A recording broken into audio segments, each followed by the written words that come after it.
الله أبتدي وبنبيه أقتدي وبسنته أهتدي أما بعد فالسلام عليكم ورحمة الله وبركاته. oríṣiríṣi ojú ọ̀nà ni àwọn èèyàn fi ń wo ìgbìyànjú tá à ń ṣe yìí nípa sísọ̀rọ̀ ìjọ Ahmadiyya fáyé. Ó wà náà àwọn èèyàn tí wọ́n sọ̀rọ̀ ẹ̀ ní dáadáa, ó sì wà náà àwọn èèyàn tó já sí pé ojú tí wọ́n fi ń wo ojú òbílẹ̀jẹ́, ojú ọ̀bàyéjẹ́, òun náà ni wọ́n fi ń wo ìgbìyànjú tá à ń ṣe yìí àti àwa tá à ń ṣe. Ṣùgbọ́n a dúpẹ́ fún Allah subhanahu wa ta'ala, ọba tó júwe ọ̀nà tó yẹ ká rìn fún wa kí a má bàa wọgbó, ká má bàa ṣìnà, ká má bàa tẹ̀lé àwọn ọ̀nà oríṣiríṣi èyí tí Ṣaitọ́nù là kalẹ̀ fún ọmọ ẹ̀dá ènìyàn. Kò sí ní tí a tún wá káàkiri lẹ́yìn mana al-Qur'an àti lana anabi sallallahu alayhi wa sallam. Ọba tó fi yé wa wípé gbogbo ohun tí ó bá ń rú wa lójú nípa ètò ìgbésí ayé àtẹ̀sìn wa, ọ̀dọ̀ òun Ọlọ́run ọba náà ni ká darí ẹ̀ sí. Tó bá ti ń ṣẹlẹ̀ wípé ẹnìkan wípé dúdú ni, ẹnìkan wípé funfun ni, ohun tá a ṣe òun náà ni pé farudduhu ila Allahi wa rasul. Nínú suratu An-Nisa, Quran chapter 4 verse 59, ọba Alikiola sọ fún wa wípé ká máa dá ohun gbogbo padà nígbà tí ìyapa ẹnu bá ṣẹlẹ̀ sí ọ̀dọ̀ òun Ọlọ́run ọba. Ìyẹn ni wípé ká dá padà sínú ọ̀rọ̀ òun Ọlọ́run ọba, ká sì dá padà sí ọ̀dọ̀ Ànábì Muhammad sallallahu alayhi wa sallam. Ìyẹn ni wípé ká dá padà sínú súnà Ànábì sallallahu alayhi wa sallam. Tá a bá ṣe bẹ́ẹ̀, ọ̀rọ̀ yanjú lópin ìgbà tó bá ti já sí wípé àtọ̀tún àtòsí wa òun náà la nígbàgbọ́ nínú Ọlọ́run, gẹ́gẹ́ bí àyà yẹn ṣe lọ títí dé parí ẹ̀. Mo lérò pé ẹni tí ó bá ń bá gbogbo àwọn ọ̀rọ̀ tí mo ti sọ síwájú bọ̀, tí à ń fọkàn sí, tá ń gbọ́, tá ń gbìyànjú láti ná díẹ̀ nínú owó wa láti rí pa download àwọn ọ̀rọ̀ yẹn láti gbọ́. Ọ̀rọ̀ ta ni Ghulam Ahmad ṣe kò ní jẹ́ tuntun lọ́dọ̀ wa mọ́. Irú èèyàn wo ni? Irú wa sì ni wọn ò ní lè fi jújú bò wá lójúmọ́. Nítorí wípé bó ti ẹ̀ pé rẹ̀ ní atáyé ṣe, a ti rí i pẹ̀lú àwọn àkọọ́lẹ̀ tá a ti mẹ́nubà nínú àwọn ọ̀rọ̀ ẹ̀ àtọ̀rọ̀ àwọn ọmọlẹ́yìn ẹ̀. Ó ti jẹ́ kó yé wa pé ọ̀kan náà àwọn ọ̀bàyéjẹ́ tó ní agbára púpọ̀ tá a fẹ́ rírú ẹ̀rí òun náà ni Ghulam Ahmad. Fìràhùn náà ní bí ní lóòótọ́, ṣùgbọ́n aburú tó fi ṣe ayé, pàápàá jùlọ àlùmọ́ Muhammad sallallahu alayhi wa sallam, kò tó nǹkan rárá. Torí àwa gan ò tiẹ̀ mọ ipa aburú tí Fìràhùn náà nínú ìgbésí ayé wa. Ṣùgbọ́n ipasẹ̀ aburú èyí tí Ghulam Ahmad kó nínú ìgbésí ayé àlùmọ́ Nabi sallallahu alayhi wa sallam, ó pọ̀ kọjá ntẹ́nu nìkan lè sọ. Nílè fẹnu sọ tán. Nítorí wípé nínú tó yí ó ṣe nílé mọ̀ púpọ̀, ó ní pé kẹ́nìkan ó dìde nínú àlùmọ́ Nabi sallallahu alayhi wa sallam kó sì lẹ gbogbo ọmọlẹ́yìn Ànábì ní òkúta tekfir, kó níbẹ̀ bá fi òun sílẹ̀ tẹ́ gbà fóun. Bí ìgbà tẹ́ ṣe kèfèrí pẹ̀lú Adam, Muhammad, Isa àti gbogbo àwọn yòókù wọn ni. Ìyẹn ni pé káfìrí òun náà ni gbogbo yín káfàtà. Amẹ́nìkan tó sọrú ọ̀rọ̀ yìí tó hàn dáadáa bí arákùnrin tó ń pè ní Ghulam Ahmad Dawi. Eléyìí burú púpọ̀, ó sì ní agbára púpọ̀. Kí má bàa máa sọ̀rọ̀ àsọtúnsọ, ó tún pé ọkàn yín ọmọ ìyá mi sẹ́yìn yìí pé ẹ jẹ́ ká padà lọ sínú àwọn ọ̀rọ̀ tó ti jáde kí á gbọ́ lẹ́kùnrẹ́rẹ́, torí wípé ọ̀pọ̀ àǹfààní wà nínú àwọn ọ̀rọ̀ náà tí ó ṣe wá. Nígbà tó já sí wípé a ò rí nǹkan míì nakún owó, bẹ́ẹ̀ sì ni ààrẹ sì míì ṣe tó yàtọ̀ fún Islam yìí. Ẹ̀sìn náà wà ní Ọlọ́run pa wá láṣẹ ká máa ta, ká máa tọ̀, kó má bàa dàrú mọ́ wa lọ́wọ́. Tá bá ti ń pè nǹkan míì tí kì í ṣe ẹ̀sìn Islam lẹ́sìn fún wa, á tètè máa dá a mà tá bá ń kíyèsí àwọn àkọọ́lẹ̀ tá à ń sọ wọ̀nyẹn. Àkọ́kọ́ ni wípé mi ò fi nǹkan kan parọ́ mọ́ ìjọ Ahmadiyya. Ohun tí mi ò mọ̀ nípa wọn, mi ò rò pé ó tí tẹnu mi jáde. Tó bá wá jáde, mo bẹ̀ Allah subhanahu wa ta'ala kó foríjì mi. Mo sì ń rọ ẹ̀yin olùgbọ́ wípé ẹ pè mí ṣàkíyèsí wípé oníjọ Ahmadiyya ṣe báyìí, wọn à ṣe bẹ́ẹ̀. Ó ní wọ́n sọ báyìí, wọn à sọ bẹ́ẹ̀. Torí wípé al-kamalul mutlaqu lillahi wahda. Ọba tó dá ìmí àti yín nìkan lónìí pípé. Kódà mo ń ṣàdéhùn fún ìjọ Ahmadiyya pé tí nǹkan kan bá hàn ní ọ̀rọ̀ tí mo sọ tó já sí wípé irọ́ ni, mo ṣe tán láti kó jẹ, láti sọ wípé mo sọ bẹ́ẹ̀ lóòótọ́, ṣùgbọ́n mo ṣàṣìṣe ni o, kọ́lọ́n kó foríjì mí. Ṣùgbọ́n tá a bá yọ yẹn kúrò nú ẹ̀, èyí tó sì kú lẹ̀ náà ó tó ní wọ jahannam nínú àwọn ìsọkúsọ ìjọ Ahmadiyya. Ìjọ yìí ìjọ abàmì kan ni, ìjọ kan tó já sí wípé nínú àwọn ìjọ tí wọ́n fi ra wọn ti sára ẹ̀sìn Islam tó wá léwu jù òun náà ni ìjọ Ahmadiyya táwí jẹ́. suratul Fatiha àtàfin kírun jojúmọ́ ó ní náà lọ́lọ́wọ́n bá lékè láti sọ àsọtẹ́lẹ̀ pé òun Ghulam Ahmadu ń bọ̀ nígbẹ̀yìn ayé ó lóun ní al-mun'amu alayhi nígbà tá a bá ń ka Kùránì wípé siratal ladhina an'amta alayhim Ghulam Ahmadu sọ pé òun gan lẹni tí òun ọlọ́wọ́n bá ń sọ̀rọ̀ ń pa ẹ̀ ẹ̀rí ọlọ́run ní alayhim siratal ladhina plural ọlọ́run gbé wa ó lóun gangan ni òun nìkan ṣoṣo ọlọ́run dẹ̀ lo plural. bákan náà àyà wa akharina minhum lamma yalhaqu bihim níbẹ̀rẹ̀ suratul Jumu'ah olóhùn náà tó ní wa akharina minhum plural ọlọ́run gbé ọ̀rọ̀ ẹ̀ wá pé àwọn ẹni rẹ̀ mi ṣe ń bọ̀ lẹ́yìn àwọn ànábì ọlọ́run olóhùn gan lẹ́ni rí náà ànábì sì lòun náà gẹ́gẹ́ bí àwọn tọ̀hún yẹn náà.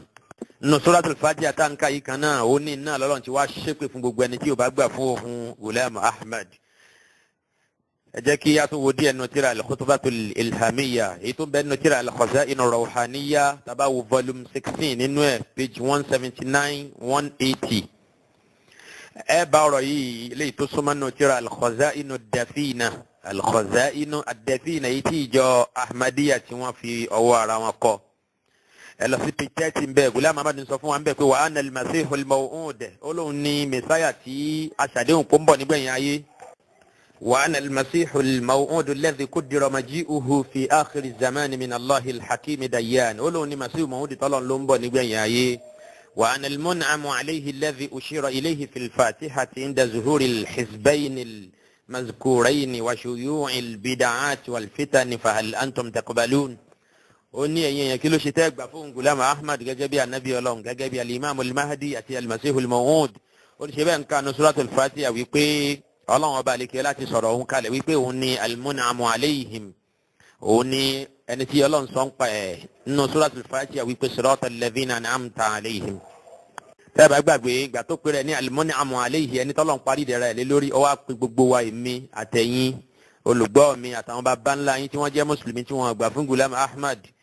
àti bàbá ńlá ti tèmi náà Ghulam Ahmad sọ pé àwa ni al-maghdubu alayhim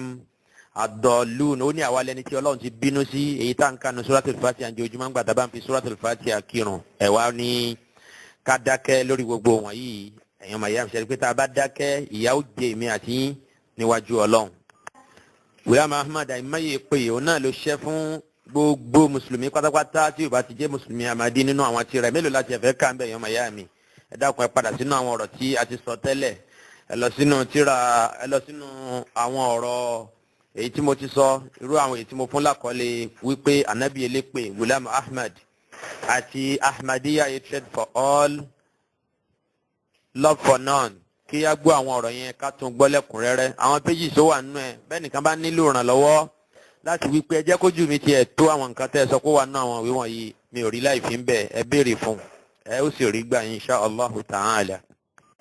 lọ́dọ̀jọ́ Ahmadiyya Ghulam Ahmad anabi wọn àti gbogbo àwọn ọmọlẹ́yìn pátápátá àwọn lẹ́ni àánú ọlọ́run ọba àwọn lẹ́ni ìkẹ́ àwọn lẹ́ni ìgẹ̀ ṣùgbọ́n àwa tí a kọ tiwọn sílẹ̀ tá a kọ Ghulam Ahmad sílẹ̀ tá a láàgbà fún torí parí wípé òpùrọ́ ni pẹ̀lú oríṣiríṣi àwọn ìtọ́ka sí léyìí tí bẹ́yìn olójú yóò fẹ́ lè máa rí bẹ́yìn di tí yóò fẹ́ lè máa gbọ́ èyí tá a rí tí ò jẹ́ ká gbà fún wọn ní àwa wọn làwa ń tiwa àwa lẹ́ni ìbínú ọlọ́run àwa lẹ́ni ìyà àwa lẹ́ni òfò àwa lẹ́ni iná bó ṣe wà náà àwọn àkọọ́lẹ̀ jọ Ahmadiyya nìyẹn ọlọ́run tó bá jásí pé ṣe la bá ń parọ́ mọ́ wọn ọlọ́run bínú sí wa. wa inna inkari hasaratun ala alladhina kafaru bi Ghulam Ahmad sọ wípé títakò àtà ìgbà fún yóò jẹ́ òfò bẹ́ẹ̀ sì ni àbámà ni yóò jẹ́ fún gbogbo ẹni tó bá ṣá ìgbàgbọ́ nínú òhun gẹ́gẹ́ bí ìránṣẹ́ ọlọ́run. wa inna iqrari barakatun lilladhina yatrukuna alhasada wa yu'minun bẹ́ẹ̀ sì ni gbígbà fún Ghulam Ahmad àti títẹ̀lé ìlànà òhun oríire mani oríire àjẹǹjẹ tán òun náà ni fún àwọn tí wọ́n bá gbà wọ́n gbọ́. lẹ́ẹ̀kan sí ọ̀rọ̀ tí mo kà tán yìí wà nù tírà al-Khaza'in ad-Dafina page 30. mo fẹ́ rán àwọn olùgbọ́ mi létí wípé gbogbo àtà máa ń gbà àwọn ọ̀rọ̀ wọ̀nyí àwọn ọ̀rọ̀ tó bá jọra wọn ẹ jẹ́ kí àwa náà gbìyànjú ká rí pé à ń dè má lè à ń jọ tiẹ̀ sílẹ̀ sọ̀tọ̀rí wípé irú ọ̀rọ̀ báyìí a ti ka láwọn àyè ibì kan tẹ́lẹ̀ so tá bá lè kóòtù ọ̀nà méjì mẹ́ta mẹ́rin márùn àbí jù bẹ́ẹ̀ lọ lórí ọ̀rọ̀ kan kò sí láì fi ń bẹ eléyìí ń tọ́ka sí bí ojú wa ṣe tó ọ̀rọ̀ Ghulam Ahmad sí. èyí tá a máa fẹ́ mú gbọ́ nínú abala tí a wà yìí òun náà ni díẹ̀ nínú ohun tí Ghulam Ahmad fojú àwọn ànábì Ọlọ́run rí àti tó sọ nípa wọn léyìí tó jásí pé kò túmọ̀ sí nǹkan kan bí ó ṣe wípé ó yẹ̀yẹ́ wọn. nínú gbogbo tí a fẹ́ máa gbọ́ nísìnyí nípa Ghulam Ahmad ìyẹn nínú àwọn ọ̀rọ̀ tó sọ nípa àwọn ànábì Ọlọ́run tí a bá kà á àbí tí a bá wí fún èèyàn tíjọ Ahmadiyya bá sọ pé àníyàn wọn dá lórí ẹ̀ ẹ jẹ́ ká sọ fún wọn wípé táníyàn bá dá bó la ṣe fẹ́ mọ̀ gbàtẹ́já sí pé ọ̀rọ̀ ẹnu yín ò dáa ṣé yẹn lè máa bú yín àbí kó máa ṣépè fún yín kó ń tọ̀ yẹn wá sọ pé wọn ò ṣépè àdúrà lòún gbà lérò pẹ̀lú èpè yẹn. nínú tíra Nuzulil Masih torí pé mi ò má bí tá a ti bẹ̀rẹ̀ àwọn ọ̀rọ̀ tá a fẹ́ máa sọ yìí àwọn ọ̀rọ̀ kàǹkà ni ọ̀rọ̀ kàbìtì ọ̀rọ̀ ńlá ọ̀rọ̀ tí jẹ́ kí èèyàn ó ṣinú bí téèyàn bá ṣe rẹ̀ ní sùúrù ṣùgbọ́n ètò kan wájú ń bẹ̀ òun náà ni wípé a gbọ́dọ̀ sọ nítorí wípé Ghulam Ahmad ó sọ̀rọ̀ ọ̀lẹ̀ wọ́n ní bónírèsí ò bá fi gbámọ́ èyí tó ti fín sílẹ̀ wọ́n ní kò ní parun lọ́lọ́run ò bá fi parun. tó bá já sí pé dáadáa náà ló kọ sílẹ̀ nígbà tá a bá sọ̀rọ̀ débẹ̀ á máa sọ wípé ó sọ báyìí ń bi báyìí ọ̀rọ̀ náà sì jẹ́ ọ̀rọ̀ tó dùn gẹ́gẹ́ bí ẹni wípé ó ti di àṣà wa nígbà tá à ń sọ̀rọ̀ nípa irọ́ pípa a ní àárí pé Ghulam Ahmad sọ pé káwọn èèyàn máa parọ́ bó tilẹ̀ já sí pé a bá òun gẹ́gẹ́ bí òpùrọ́ kódà pẹ̀lú wípé a ń gbìyànjú láti ṣe déédéé pẹ̀lú wọn ṣe látún sọ àwọn ọ̀rọ̀ ẹ̀ tó sọ nípa pé irọ́ pípa ò dáa ṣùgbọ́n torí pé ó sọ pé irọ́ pípa ò dáa yìí ìyẹn ò ní ká má ba ní òpùrọ́ ní tí mo fẹ́ ká kíyèsí nìyẹn ìjọ Ahmadiyya jẹ́jọ kan tó já sí wípé ìjọ abojú méjì ni tán bá sọ̀rọ̀ tó dáa lókè tẹ́ ẹ bá fi dé sàlẹ̀ ẹ rí ọ̀rọ̀ burúkú ọ̀rọ̀ kò bá kùn gbé tán bá ń yin ànábì ń bì kan ó mà tún ṣe é ṣe kí wọ́n tún bú ń bò míì ẹ máa tẹ̀lé mi ká lọ jà yìí torí wípé ìròyìn ò tá mojúbà ẹ jẹ́ kí àjọ mójú wa tó. nínú tíra Nuzulil Masih page 97 Ghulam Ahmad sọ ń bẹ̀ wípé laqad hayya kullu nabiyyin bimakdami wa kullu rasulin maknunun fi jubbati. ó ní gbogbo ànábì Ọlọ́run pátápátá látòrí Ádámù tó fi dórí Muhammad sallallahu alayhi wa sallam tí wọ́n ti kú tẹ́lẹ̀ wọ́n tún ti wá yí padà nísìnyí pẹ̀lú dídé tó ń Ghulam Ahmad dé ìyẹn ni pé ayé ò rántí wọn dáadáa òun wá dé òun tí wọ́n fẹ́ káwọn èèyàn máa rántí wọn wọ́n ti dòkú tẹ́lẹ̀ òun fẹ́ sọ wọ́n dá láyè padà pẹ̀lú dídí òun pẹ̀lú kí ìrántí wọn kó tó bẹ̀rẹ̀ sí ní máa kọ́ mọ̀nàmọ̀nà nínú làákàyè àwọn èèyàn àti nínú ọkàn wọn. ó ní wa kullu rasulin maknunun fi jubbati. ó ní òun Ghulam Ahmad tẹ̀ ń wo gbogbo ànábì pátápátá tọ́lọ́run rán wá sáyé gbogbo òjíṣẹ́ gbogbo wọn pátápátá ló wà nínú àlìkímbà tẹ́rí tó ń wọ̀ sọ́run yìí. yàní pé bẹ́ẹ̀ tí ń rí òun yìí òun kan ṣoṣo yìí òun gbogbo àwọn ànábì Ọlọ́run ni. ẹ bèrè lọ́wọ́ ìjọ Ahmadiyya ní kí wọ́n tú ọ̀rọ̀ yìí fún yín. kéèyàn sọ pé bóun ti dé yìí òun túmọ̀ sí gbogbo àwọn ànábì Ọlọ́run tó ti lọ. ọ̀rọ̀ yìí náà tún wà náà àwọn ọ̀rọ̀ míì náà tí mi ò lè máa sọ bí tó wà nísìnyí ṣùgbọ́n ó pọ̀ nínú àwọn tirẹ̀ káàkiri ẹni bá bá tíra Ghulam Ahmad sábà ó máa ń sọ àwọn ọ̀rọ̀ kan á ní jariyullah fi hulal anbiya jariyullah fi hulal anbiya ó ní Ọlọ́run pè wọ́n ní ẹni tí ó dé tí Ọlọ́run ránṣẹ́ tó lọ tó ń bọ̀ láàrin àwọn èèyàn ṣùgbọ́n tó já sí pé àwọ̀ gbogbo àwọn ànábì Ọlọ́run pátápátá òun náà ló gbé wọ̀ ẹ dákun yẹn mọ̀ ìyá mi báwo làwọn ànábì Ọlọ́run yẹn ṣe pọ̀ tó nínú nǹkan kan náà àkọọ́lẹ̀ kan tá a lè manage wọ́n ní bí 124,000 làwọn ànábì Ọlọ́run ẹ̀wọ́n máa ṣe wá pọ̀ tó yẹn ẹni tí ò bá dá gbogbo wọn mà àbí tí ò bá wọn gbé tí ò rí wọn rí Ghulam Ahmad ní kó wò bí yẹn bá fẹ́ rí Musa Ghulam ní kẹ́ wò èmi kọ́ mo sọ bẹ́ẹ̀ òun náà ló sọ bẹ́ẹ̀ bí yẹn bá fẹ́ rí Muhammad sallallahu alayhi wa sallam wọ́n ní Ghulam Ahmad ní kó wò tó bá ti rí yóò dá Muhammad mà torí wípé kò ní rí yàtọ̀. ìjọ Ahmadiyya nígbà tí wọ́n ń tú ọ̀rọ̀ yìí fún wa nínú àwọn ọ̀rọ̀ mi wọ́n á ní àwọn specialities tó wà lára ànábì kọ̀ọ̀kan Ọlọ́run kó gbogbo ẹ̀ papọ̀ bí Ghulam náà ṣe sọ náà àwọn tíra ìta padà máa rí ó ní gbogbo tó pàtàkì lára ànábì kọ̀ọ̀kan Ọlọ́run pa gbogbo ẹ̀ pọ̀ ó wá kó fóun Ghulam Ahmad ẹ dákun ọ̀nà wo nírú eléyìí òfin ní ju gbogbo wọn lọ ní ìrọ̀pọ̀ nílàkàyè kan wà tí wọ́n béèrè rú ẹ̀ lọ́wọ́ ẹ̀ pé ẹni tó sọ rú ọ̀rọ̀ yìí ń tó ń sọ náà ni pé òun kì í ṣẹgbẹ́ gbogbo wọn torí pé n tó pàtàkì jù lára ẹni kọ̀ọ̀kan tọ́lọ̀ ń kó gbogbo ẹ̀ papọ̀ fún wọn nìkan eléyìí ò túmọ̀ sí nǹkan kan kọjá wípé kò ń ṣẹgbẹ́ gbogbo wọn lápapọ̀ torí náà nǹkan àmàtàn tá à ń bá sọ̀rọ̀ ìjọ Ahmadiyya ìjọ alájàngbìlà ni kò síbi tí wọn kì í yí ọ̀rọ̀ lọ wọn á túmọ̀ ọ̀rọ̀ míì fún yín báyìí ẹ kàn rẹ́rìn ní tẹ́ bá jẹ́ ní tó kẹ́kọ̀ọ́ èdè Lárúbáwá tọ́rọ̀ ọ̀tọ̀ ni tó wà ní tíra ọ̀tọ̀ ni jí wọ́n ń sọ.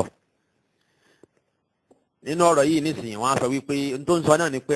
àwọn ìròyìn tó pàtàkì jù lára ànábì kọ̀ọ̀kan òun náà ló ń sọ pé Ọlọ́run kó gbogbo ẹ̀ sára òun torí náà nǹkan òun represent gbogbo wọn ìyẹn mo ti sọ fún wa wípé ó dáa tó bá yẹ kó rí bẹ́ẹ̀ lóòótọ́ ó ní láti jẹ́ kó ju gbogbo wọn lọ torí pé nǹkan pàtàkì tó ń jẹ́ kẹ́ni kọ̀ọ̀kan máa jẹ́ ànábì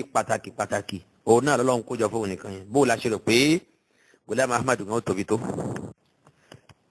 nínú tírà Haqiqatul Wahyi page 84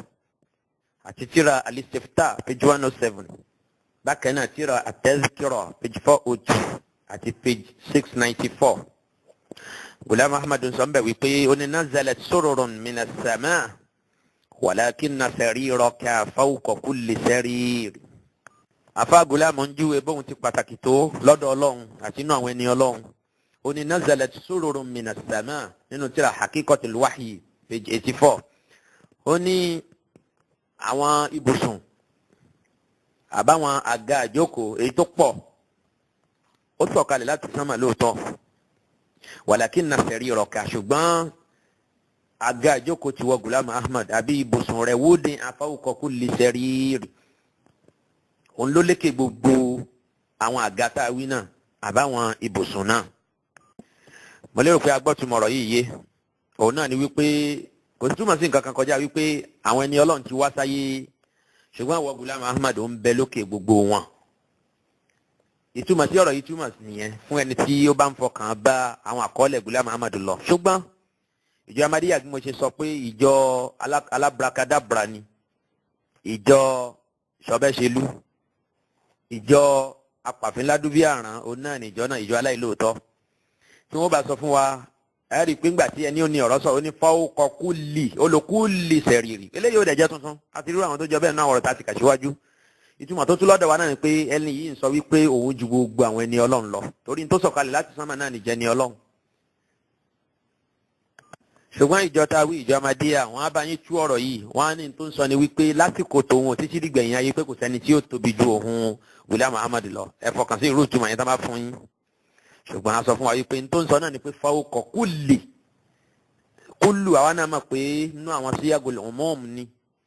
bó tiẹ̀ tilẹ̀ já sí pé ìjọ Ahmadiyya máa sọ pé àyàfi wọ́n ní àyàfi tá má fi àyàfi sí kúlù ńgbà mi ó lè má túmọ̀ gbogbogbò wọ́n á lo ọ̀rọ̀ yẹn bẹ́ẹ̀. a sọ fún wa yìí pé ẹni tó ní Ọlọ́run kọ́ òun ní gbogbo èdè kí ló dé tó sọ̀rọ̀ yìí tí ò fi àyàfi sí. lápèjúwe kó tiẹ̀ sọ pé àyàfi Ádámù àyàfi Ìsá àyàfi Musa àti Muhammad sallallahu alayhi wa sallam kó fi àyàfi sí torí pé Ọlọ́run kọ́ òun ní gbogbo èdè Lárúbáwá ó mọ̀ ọ̀rọ̀ sọ kí ló dé tó wá ń gbé àwọn ọ̀rọ̀ wọ̀nyí kalẹ̀ tó já sí wípé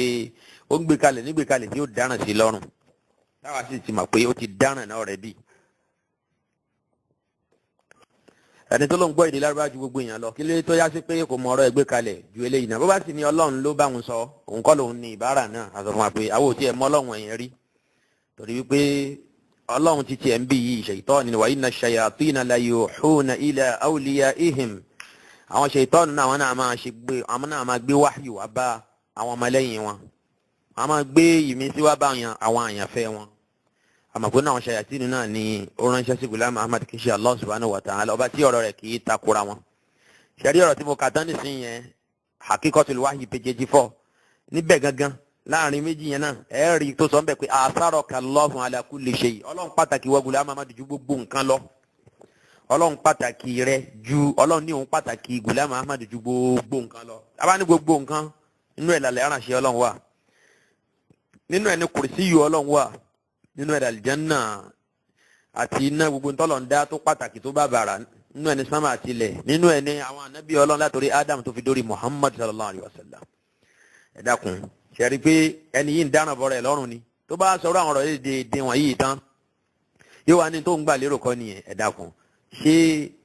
kò dáa tí yóò bá gbérú ọ̀rọ̀ ìmọ̀ yìí kalẹ̀ kò dáa kó ń tọ́ yẹn kó gbé kalẹ̀ lọ́nà tí òfin ní dá wàhálà sílẹ̀ sí rẹ̀ lọ́rùn àtàwọn tó ń bọ̀ lẹ́yìn tí ò ní jẹ́ ká máa díyà bọ́nu wàhálà òun náà nírú ọ̀rọ̀ yìí o. kí ló fà òun náà ni wípé a mọ kì í ṣe pé kò mọ ìwúlò gbólóhùn kúlù àti túmọ̀ tó túmọ̀ sí torí pé ń bò míì lápèjúwe ìkànnì àwọn ọ̀rọ̀ tí mo sọ tán nísìnyí gbólóhùn jariyullahi fi hulalil anbiya abanuwe at-tazkira page 285 ṣùgbọ́n tí mo wá dé péjì yìí gangan òun náà ni ọ̀rọ̀ tí mo fẹ́ fi ṣẹ̀rí ọ̀rọ̀ tí mo sọ tán nísìnyí ó ní pé Ghulam Ahmad ṣaláì máa bá ṣe ń lo kúlù àti túmọ̀ tí kúlù mú wa torí pé ń bò míì mo lélẹ́yìí tó sọ lẹ́ẹ̀kan yẹn ó ní Ọlọ́run gbé àga òun lórí gbogbo àga tó ti sánmà sọ̀kalẹ̀ àmọ́ àga tó ti sánmà sọ̀kalẹ̀ bí ó ṣe ìjà ànábì Ọlọ́run gẹ́gẹ́ bí language Ghulam Ahmad àti bá sábà ọ̀rọ̀ tó wá sọ yẹn pé lórí gbogbo ibẹ̀ náà ló ti sọ pé ọlọ́run pàtàkì òun ju gbogbo ẹ̀dá ẹ̀ tó dá lọ lórí gbogbo nǹkan lọ. wọ́n á ń ṣe kó mọ̀ túmọ̀ kúlù ni ó mọ̀. ẹ̀yin ẹ wo tírà tí mo kó tì nísìnyí àtẹ́síkírọ̀ page 285 nísàlẹ̀ pátápátá ń bẹ̀. ó ní ya ahmadu ọlọ́run níwọ̀ ahmadu yẹn ìwọ gùlámù ahmadu ujibu kulla du'aik. ó ní ọlọ́run sọ pé òun ó gbàdúrà wọ gùlámù ahmadu gbogbo àdúrà tó bá ṣe lòun ó gbà àbẹ́rẹ́ ní sọ ó tún ní gbogbo ya ahmadu ujibu kulla du'aika illa fi shurakaika. ó ní ọlọ́run lòun ó gbàdúrà òun gùlámù ahmadu gbogbo àdúrà tó ń bá ṣe àyàfi èyí tó ń bá ṣe nínú àdúrà èyí tó já sí wípé òun ṣe abóhunṣẹ́nú èpè nítorí àwọn tí wọ́n jẹ́ ẹlẹgbẹ́ òun. ìyẹn ni pé lápèjúwe ní tèmi gbọ́ inú ọ̀rọ̀ yìí náà ni pé èpè òun ò ní ran ẹni tó bá jẹ́ ní ọlọ́run tóun gùlámù ahmadu bá ṣépè èpè òun ò ní ran àwọn ẹni ọlọ́run èpè òun ò ní ran àwọn ànábì ọlọ́run àsọṣẹ tóun ní kò ní ṣiṣẹ́ lára àwọn tí wọ́n bá jẹ́ ẹlẹgbẹ́ òun àwọn wo lẹlẹgbẹ́ gan wo lẹgbẹ́ gùlámù ahmadu gan. ọlọ́run lóun ó gbàdúrà òun àyàfi ètò òun bá ṣe lórí àwọn akẹgbẹ́ òun nìkan àwọn tó jọ òun àwọn ṣùràkà òun nìkan ọlọ́run ò ní gbà yẹn ni pé àmọ́ bóyá ó fẹ́ ṣépè fáwọn ànábì ọlọ́run ni Allahu alam. ẹ bẹ̀rẹ̀ lọ́wọ́ ọjọ́ ahmadiyya ohun tí wọ́n gbà lérò pẹ̀lú ọ̀rọ̀ yẹn o ujibu kulla du'aika illa fi shurakaika tí wọ́n bá sọ fún wa bóyá ayé èrò wa padà tí mo fẹ́ lò náà ni pé ilá gbólóhùn ilá àyàfi. ó dàgbà tí gùlámù ahmadu tó mọ ọ̀rọ̀ yìí tó máa gbé kalẹ̀ bẹ́ẹ̀ yẹn kí ló wá dé tó já sí pé nígbà tó fẹ́ sọ ń bò mí ní ọlọ́run lóhun pàtàkì òun gùlámù ahmadu ju gbogbo nǹkan lọ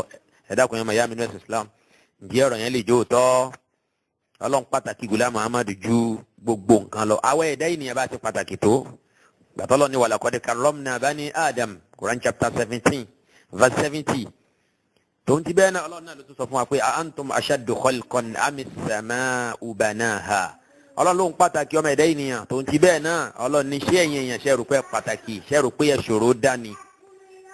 ju sámà lọ ni yàní pé ọlọ́run kí pọ̀nrípọ̀nrí wa fún wa nìyẹn pé ká lọ mọ àwọn ara wa. so irú àwọn ọ̀rọ̀ báyìí òun là ń pè ní àwọn ọ̀rọ̀ àsọfẹnu l'accident àwọn ọ̀rọ̀ àsọjásíná nínú tírà tazkira page 469 àti page 402 ó ń sọ bẹ́ẹ̀ wípé atharaka Allahu ala kulli shay ọlọ́run pàtàkì gùlámù ahmadu ju gbogbo nǹkan lọ láti wípé àwọn ọ̀rọ̀ burúkú ni eléyìí tí ó sì yẹ méjì ń bẹ. eléyìí tó ń túmọ̀ sí wípé Allah has preferred you over everything. bákan náà ń bẹ ó sọ wípé ó ní many thrones have descended from heaven but your throne has been placed above all others. bí Ahmadiyya ṣe tú fúnra wọn nìyẹn nínú tí ìwé tazkira pé ẹ ti rí pé tí mo tú nísìnyí kò yàtọ̀ fún tí àwọn gan fúnra wọn náà tú.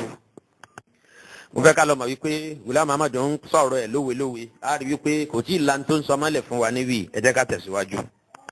ọ̀rọ̀ tí a kà tán yìí èyí tí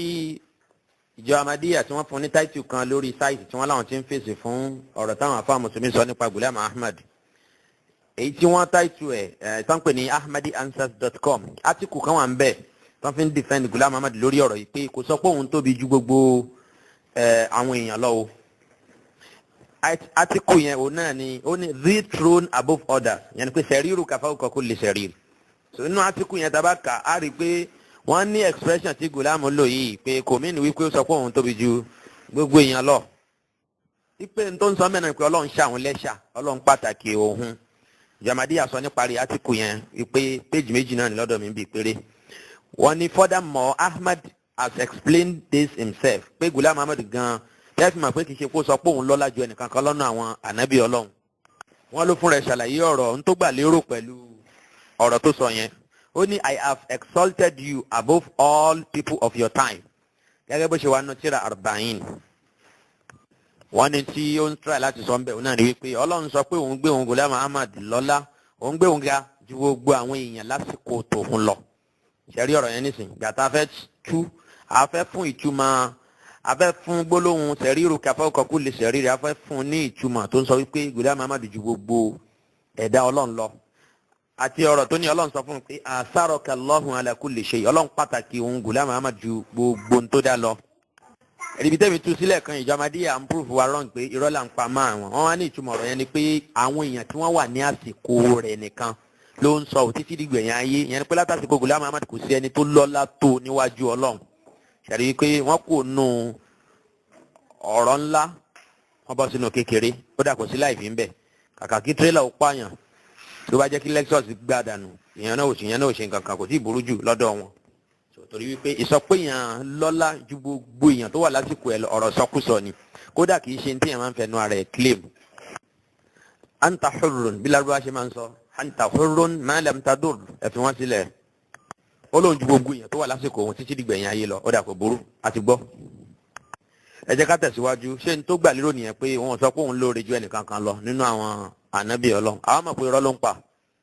gbogbo tó ń sọ ń bì wọ́n gbìyànjú láti èèyàn tó lóun lọ́lá ju Ìsá ọmọ Mariam lọ ṣé ó yẹ kí wọ́n fi rú ọ̀rọ̀ yìí dífẹ́ǹdẹ̀ wípé n tó máa ń sọ náà ni pé òun lọ́lá ju gbogbo àwọn èèyàn tí wọ́n ṣẹ̀mí lásìkò tòun títí dìgbẹ̀yìn ayé lọ torí pé kò lè ṣàǹfààní irú dífẹ́ǹsì tí ìjọ Ahmadiyya ń ṣe fún Ghulam Ahmad kò lè ṣe é láǹfààní mọ́ lẹ́yìn àwọn ọ̀rọ̀ míì tó ti sọ tá a padà máa gbọ́ nítorí jẹ́ ká gbọ́ yé pé Ghulam Ahmad ń yẹ̀yẹ́ gbogbo àwọn ànábì Ọlọ́run ó sì ń pàtàkì ara ẹ̀ jù wọ́n lọ òun náà ni pé nínú tírà tó pè ní at-Tazkira tírà tíjọ Ahmadiyya tí wọ́n kó àwọn ọ̀rọ̀ Ghulam Ahmad sí àwọn revelation tó ló ń gbà látọ̀dọ̀ Ọlọ́run ọba wọn ní page 388 bákan náà ìwé Tazkira English page 484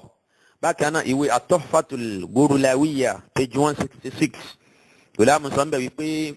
kò sí ẹni náà nínú àwọn ẹni ire tí wọ́n ti kọjá lọ tí wọ́n wá ní nǹkan kan nínú àwọn mùjíza nínú àwọn nǹkan ìmọ̀ tọ́lọ́run fi kẹ́ wọn náà ànábì Ọlọ́run yẹn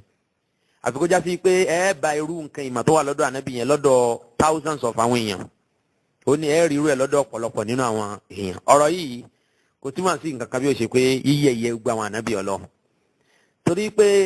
ọ̀pá tọ́lọ́run fún Mùsá tó ń jù sílẹ̀ tó dejò èyí tó dáyàjà Fáráò tó tiẹ̀ tó fi yanjú Fáráò náà gan sínú òkun pupa ta lọ́lọ́run fún nírú ẹ̀ nínú ọmọ ẹ̀dá ènìyàn àwọn òpìdán wọn gbìyànjú lóòótọ́ ṣùgbọ́n ṣe é fi mùjísà ànábì Ọlọ́run kan ẹ fi wé idán àwọn òpìdán àti bẹ́ẹ̀ bẹ́ẹ̀ lọ àwọn mùjísà àti tọ́lọ́run fún ànábì Ìsá alayhi salatu wassalam bákan náà irú ètò fi kí ànábì sallallahu alayhi wa sallam ètò hàn jù náà àwọn mùjísà àti ànábì wọn náà ní al-Qur'ani ó dá ta ló nírú ẹ̀ wọ Ghulam Ahmad ẹ kíyèsí dáadáa Ghulam Ahmad sọ fún wa pé òun ní nǹkan tẹ́nìkan ò ní irú ẹ̀ tó wá sọ̀rọ̀ àwọn ànábì Ọlọ́run ní gbogbo tí ẹnìkan nínú àwọn ànábì Ọlọ́run yẹn àfi kẹ́ ẹ rí àwọn èèyàn tó yẹ pé ẹgbẹ̀gbẹ̀lẹ́gbẹ̀ ni àwọn náà ní irú ẹ̀ lọ́dọ̀ ṣé ó pọ́n wọn lé ní àbóyẹ̀yẹ wọn òun la ní tẹ́nìkan ò ní rí ṣùgbọ́n àwọn ànábì Ọlọ́run yẹn kò sí nǹkan kan tó special lọ́dọ̀ wọn ìjọ Ahmadiyya lè máa kọ haha ẹ kàn ń ṣe haha ni àwọn ọ̀rọ̀ yìí wallahi al-azim bó ti rí náà ni mo sọ yẹn wa qallama ahlifu billah ìgbà mélòó mo fi ń búra lórí ọ̀rọ̀ tí mo ń sọ torí pé mi ò ní ìdí ẹ̀dà bíi alára ṣùgbọ́n tó bá bọ́ sí mi lẹ́nu mo wí bẹ́ẹ̀ pé mo tún fọlọ́run búra sẹ́ẹ̀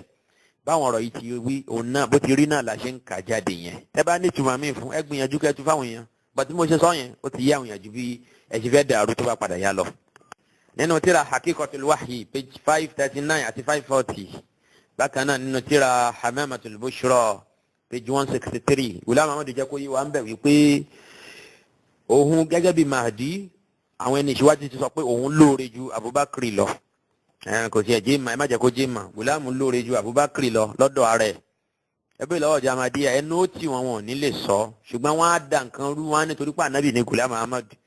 so ìdí nìyẹn tó fi lè lóore ju Abubakar lọ abẹ́rẹ́ nǹkan báyìí wọ́n á dẹ̀ tún gbára lé àwọn àdìsí kan tí ò lẹ́sẹ̀ ńlẹ̀ bíi àdìsí ahibba'uka ka anbiya bani Isra'il àbáwọn àdìsí ulama'u ummati ka anbiya bani Isra'il wọ́n á fi rú àwọn ọ̀rọ̀ yẹn mo ti ṣe àwọn àlàyé lórí ẹ̀ tẹ́lẹ̀ wípé ẹ má jẹ́ kí wọ́n fi jújú bòyín lójú ẹ̀yin ọmọ ìyá wa náà Islam irọ́ ni wọ́n ń pa Ghulam Ahmad kò tó ìkànnà Abubakar òun ò tiẹ̀ wúlò rárá ń tiẹ̀ ní Ghulam yìí sòká tó wá sọ wípé yóò wá tó àwọn ànábì kan náà àwọn ànábì Ọlọ́run ó sì lóun ju àwọn ànábì kan lọ́nà àwọn ànábì Ọlọ́run léyìí tó kílẹ̀ ẹnu ọ̀rọ̀ ẹ̀ ibi tó ti lóun ju Abubakar lọ yẹn ó wà nínú tíra Hamamatul Bushra page 163 ṣùgbọ́n nínú tíra Haqiqatul Wahyi page 539 ó ní ẹni tó ń takò òun pé ń bo ni mùjíza wa Ghulam Ahmad wà ó ní àà òun ò tiẹ̀ ní sọ fún yín pé Ọlọ́run bless òun pẹ̀lú pé fún un láwọn mùjíza àwọn miracles ó ní òun á tún fi yé yín gan pé àìmọye àwọn miracles Ọlọ́run fi support òun Ghulam Ahmad káyé lè gbà fóun gẹ́gẹ́ bí ànábì Ọlọ́run tó wáyé nígbẹ̀yìn ayé ó ló pọ̀ ju tọ̀pọ̀lọpọ̀ nínú àwọn ànábì Ọlọ́run tó ṣíwájú lọ ó ní qad ara يعني أنه عز وجل قد أرى إثباتا لصدق معجزات لم يبديها بهذه الكثرة إلا قليل من الأنبياء السابقين ó láwọn miracles tó ń ní ó ju ti ọ̀pọ̀lọpọ̀ àwọn ànábì Ọlọ́run tó ṣíwájú lọ àfi díẹ̀ nù wọn àrí díẹ̀ ẹ̀rí Ghulam Ahmad pa àwọn díẹ̀ nínú àwọn ànábì Ọlọ́run oni balil haqqu annahu subhanahu wa ta'ala qad ajra min al mu'jizati bahra ó láwọn miracles Ọlọ́run fi support òun Ghulam Ahmad kódà Ọlọ́run ṣe débi wípé ó ń ṣàn bí odò ni ó ní wa yastahilu ithbatuha bi tilka al kasra ó ní ó kò ṣeé ṣe kí ẹnìkan lè sọ pé ariru àwọn mu'jiza tó pọ̀ tó báyìí bi suratin qat'iyyatin wa yakiniyya fil anbiya as-sabiqina alayhimus salam káwá sọ pé àrírò ẹ̀ lọ́dọ̀ ànábì kan ṣẹ́rí nísìnyí ó kọ́ ní àfàwọn kan nínú àwọn ànábì Ọlọ́run gbà tó yá nísìnyí ó ní kò tiẹ̀ sílò lọ́dọ̀ gbogbo àwọn ànábì Ọlọ́run tó ti lọ yẹn illa li nabiyyina al-akram àfi lọ́dọ̀ Muhammad sallallahu alayhi wa sallam nìkan mo ní àpọ́nlé tó fún ànábì wa sallallahu alayhi wa sallam tó fi yẹ̀yẹ́ àwọn yòókù alábùkù ní Ghulam Ahmad torí pé Ọlọ́run rán wa bẹ́ẹ̀ la nufarriqu bayna ahadin min rusuli àdéhùn tí a gbà lọ́dọ̀ Ọlọ́run náà ni pé a ò gbọ́dọ̀ ṣèyàtọ̀ láàrin àwọn òjíṣẹ́ bákan náà tábà wọnú tírà 40 page 20 àti 21 a rí bí Ghulam Ahmad ṣe ń yẹ̀yẹ́ àwọn ànábì Ọlọ́run bẹ́ẹ̀ nítorí kó lè bá a ṣàpọ́nlé ara ẹ̀ tó pẹ́rẹ́ ní al-Mahdi ó ní sahihun anna jami' al-anbiya yatamayyazuna bi sifati al-Mahdi li'annahum jami'an talamidhu ar-Rahman ghayra anna nabiyyana al-karim sallallahu alayhi wa sallam kana haizan ala hadhihi as-sifati ala wajhin khas wa akmala wa atamma لأن سائر الأنبياء يتلقوا العلم من الناس أيضا Ghulam Ahmad sọ wípé ẹ̀rí Ànábì wa sallallahu alayhi wa sallam ó gbàmọ̀ ó ní ọ̀dọ̀ Ọlọ́run ọba ẹnìkan òun náà ló ti gba ìmọ̀ ṣùgbọ́n tẹ́ bá wo Musa ẹ̀rí wípé Musa ó ní àfa Yahudi kan ẹ̀rí Ghulam Ahmad nínú àwọn irọ́ kàǹkà tó pa tá a ti sọ nínú kíṣẹ́ ti díẹ̀ nínú àwọn irọ́ Ahmadiyya nìyẹn oni fakana ustazu ahdu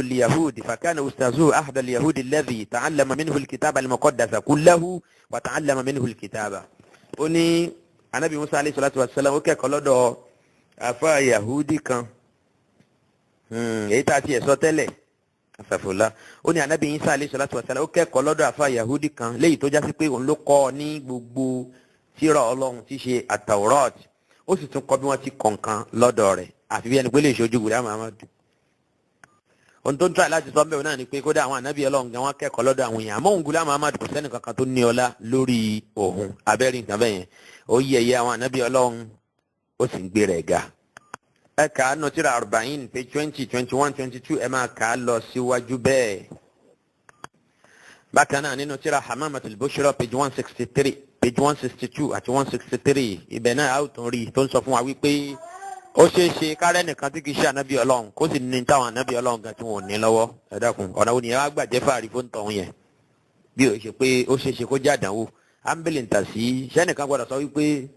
torí pé òun mọ kọ̀ǹpútà tẹ o ànábì ò sì tẹ kọ̀ǹpútà so òun iṣẹ́ gbé ànábì òun ní ní tá ànábì ò ní ṣe onílàkàyè kan máa sọ̀rọ̀ yẹn nú ọ̀rọ̀ pé Ghulam Ahmad padà sọ bẹ́ẹ̀ ń bì kan wípé tí Musa ó ní tí Isa ọmọ Mariam bá ń bẹ láyé ni kò tó bẹ́ẹ̀ kó ṣe àwọn tóun ṣe nítorí wípé ayé ti yí padà lásìkò ti tòun kí wá ní fáàrí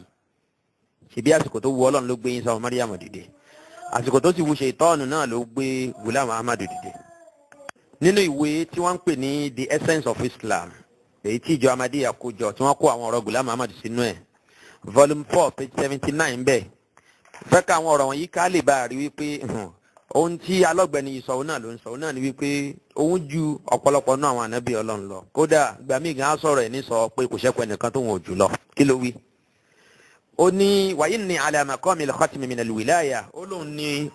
ìpẹ̀kun gbogbo àwọn wòlíì Ọlọ́run kò tún sí wòlíì mi lẹ́yìn Ghulam Ahmad kama kana sayyidil Mustafa ala maqamil khatmi minan nubuwwa gẹ́gẹ́ bó ṣe já sí pé aṣíwájú òun tó jẹ́ Muhammad òun náà ní ìpẹ̀kun gbogbo àwọn ànábì Ọlọ́run wa innahu khatamul anbiya ó lá ànábì ní ìpẹ̀kun gbogbo àwọn ànábì Ọlọ́run òun ló lóore jù ní gbogbo àwọn ànábì Ọlọ́run bí jọ Ahmadiyya ṣe ń tù wa ana khatamul awliya òun Ghulam Ahmad òun ní olórí gbogbo àwọn wòlíì Ọlọ́run bóyá ó ń sọ̀rọ̀ yìngbà tí ò tí ì pèlè lánàbì Ọlọ́run ṣùgbọ́n lòun lòun lóore ju gbogbo àwọn wòlíì Ọlọ́run lọ nínú àwọn wòlíì Ọlọ́run aṣíwájú gbogbo àwọn wàlíì òun náà ni Abubakar Siddiq gẹ́gẹ́ bí a ṣe mọ̀ pé lẹ́yìn ìjà ànábì ìjọba lẹ́yìn ànábì òun náà ló tún kù ó tún mọ̀ pé Ghulam Ahmad kì í ṣẹgbẹ́ Abubakar Siddiq ìyẹn ti ẹ̀ clear nínú ọ̀rọ̀ ẹ̀ ó ní la waliya ba'di kò sí wòlíì kan mọ́ lẹ́yìn òun Ghulam Ahmad bóyá ọ̀tá Ọlọ́run ló dẹ́kù kò sí ọ̀rẹ́ Ọlọ́run mọ́ ní gbogbo àwọn èèyàn tí yóò máa ṣẹ̀mí láyé wal-iyazu billah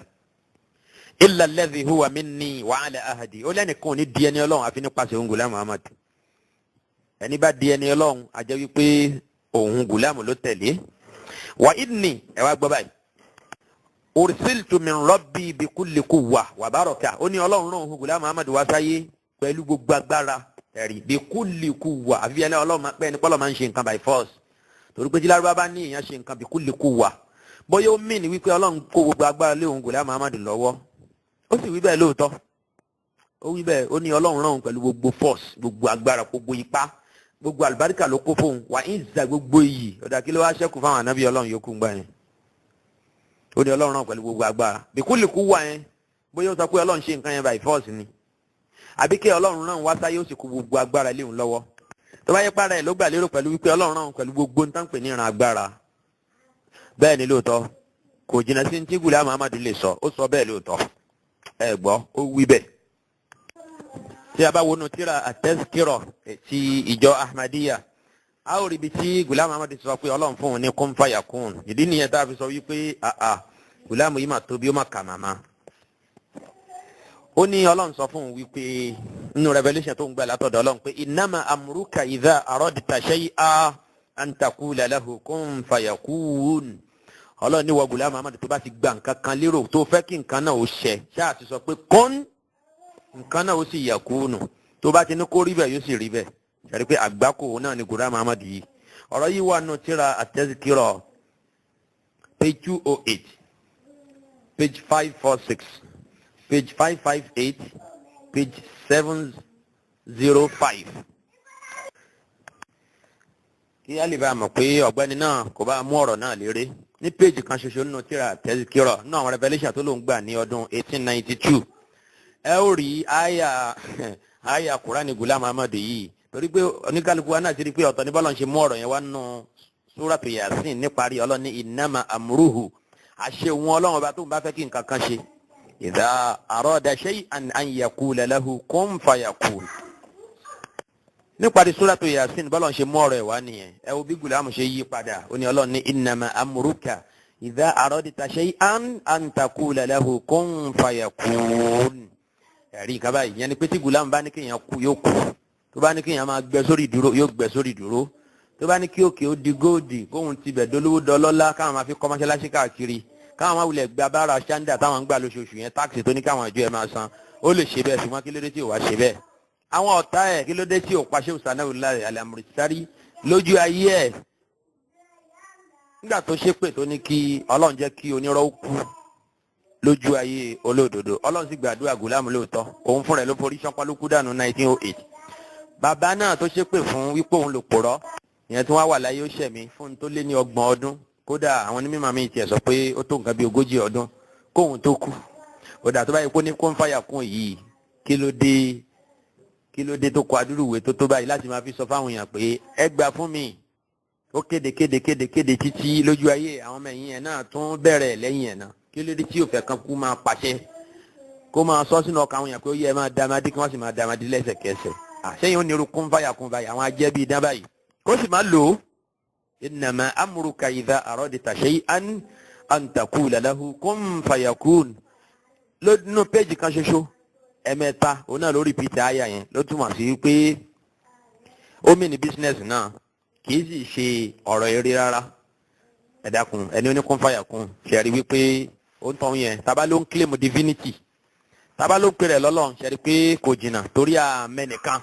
tó ní agbára kun fayakun nínú àwọn màlẹ́kà àbí náà àwọn ànábì ọlọ́run kò sẹ́ni náà bí ó ṣe Allah subhanahu wa ta'ala nìkan òun náà ló ní agbára náà kò sì fi fún ẹnìkankan nínú àwọn ẹ̀dá ẹ̀ torí náà ńkọ́ èwo ló kù tá a bá tún wí ṣùgbọ́n àṣìmẹ́yẹ bọ̀ lápò ni ọ̀rọ̀ ò tí ì parí nípa ohun tí Ghulam Muhammad tó pè rẹ̀ a rí wípé ó fi gbogbo títóbi gbogbo ọlá gbogbo yìí ó fi ròyìn ara ẹ̀ bẹ́ẹ̀ sì ni kò gbàgbé láti tàbùkù àwọn ànábì ọlọ́run àtàwọn òjíṣẹ́ ẹ̀ ti wá sáyé kí àánú ọlọ́run àtàláfíà ẹ̀ kó máa bá gbogbo wọn lápapọ̀ kí n tó bá sì lẹ́tọ̀ọ́ sí àbí n tí irú Ghulam yìí náà bá lẹ́tọ̀ọ́ sí lọ́dọ̀ ọlọ́run ọlọ́run jẹ́ kó máa bá òun náà kó wá ṣètọ́sọ́nà èyí tí yóò ní ìgbẹ̀yìn dáadáa fún gbogbo àwọn ọmọlẹ́yìn ẹ̀ أقول ما تسمعون وأستغفر الله لي ولكم. سبحانك اللهم وبحمدك أشهد أن لا إله إلا أنت أستغفرك وأتوب إليك. والسلام عليكم ورحمة الله وبركاته.